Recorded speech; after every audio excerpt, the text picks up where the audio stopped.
বড় শিল্পে বিপুল বিনিয়োগ প্রস্তাব আসার পর ক্ষুদ্র শিল্পে বিশেষ নজর দিচ্ছে রাজ্য সরকার। বাংলার নিজস্ব ভাবনায় তৈরি ভবিষ্যৎ ক্রেডিট কার্ড উদ্যোগীদের স্বপ্ন পূরণ করছে। বলা যায়, ছোট, মাঝারি ও ক্ষুদ্র শিল্পে বেশি কর্মসংস্থান ও রোজগার হয়।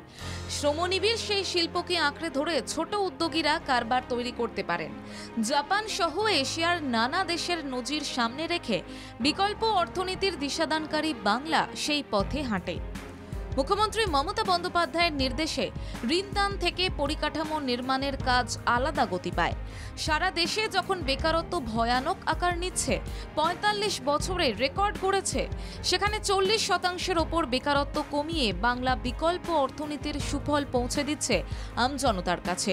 কেন্দ্রের startup India, stand up India যখন মুখ থুবড়ে পড়ছে, তখন রাজ্যের শিল্পবন্ধু প্রকল্প বিরাট সম্ভাবনা তৈরি করেছে। হাতে কলমে সুফল মিলতে শুরু করেছে। দেখা যাচ্ছে শিল্পের সমাধান দরজা খুলছে বিনিয়োগের। ভবিষ্যৎ ক্রেডিট কার্ড প্রকল্পে ভবিষ্যৎ নির্মাণের কাজ সফল। ক্ষুদ্র শিল্পে সম্ভাবনার নতুন রেকর্ড, ৮০০ কোটি টাকার প্রকল্প অনুমোদন। এবার ক্ষুদ্র শিল্প গড়ার জন্য আবেদন জমা পড়ল ৪০,০০০। ২,০০০ কোটি টাকা বিনিয়োগের সম্ভাবনা তৈরি হয়েছে। ২০ মাসে ভবিষ্যৎ ক্রেডিট কার্ড প্রকল্প দেশের মধ্যে সাড়া ফেলল।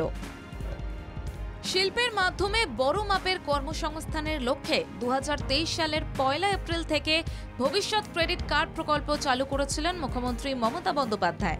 তারপর এখনো পর্যন্ত এই প্রকল্পে ৮০০ কোটি টাকার ঋণ অনুমোদন হয়েছে।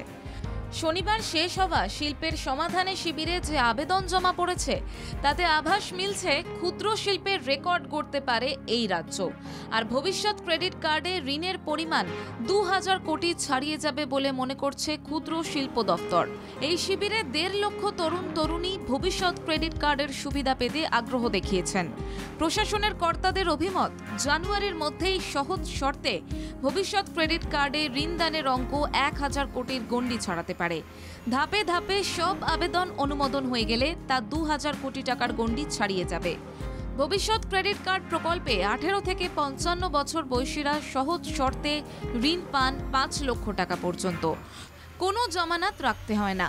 বাংলার সরকারের সহযোগিতাকে কাজে লাগিয়ে শিল্পোদ্যোগীরা স্বনির্ভর হওয়ার দিশা পায়। তাই আশা করা হচ্ছে এই ক্ষুদ্র শিল্পের মাধ্যমে এই রাজ্য জাতীয় স্তরে নবনির্মাণের ছাপ রাখবে। লক্ষ্মীর ভাণ্ডার, কন্যাশ্রীর মতো এই প্রকল্প অন্য রাজ্যের কাছে বড় মডেল হয়ে উঠতে যে চলেছে, তার আভাস মিলছে। ব্যুরো রিপোর্ট, বাংলা জাগো।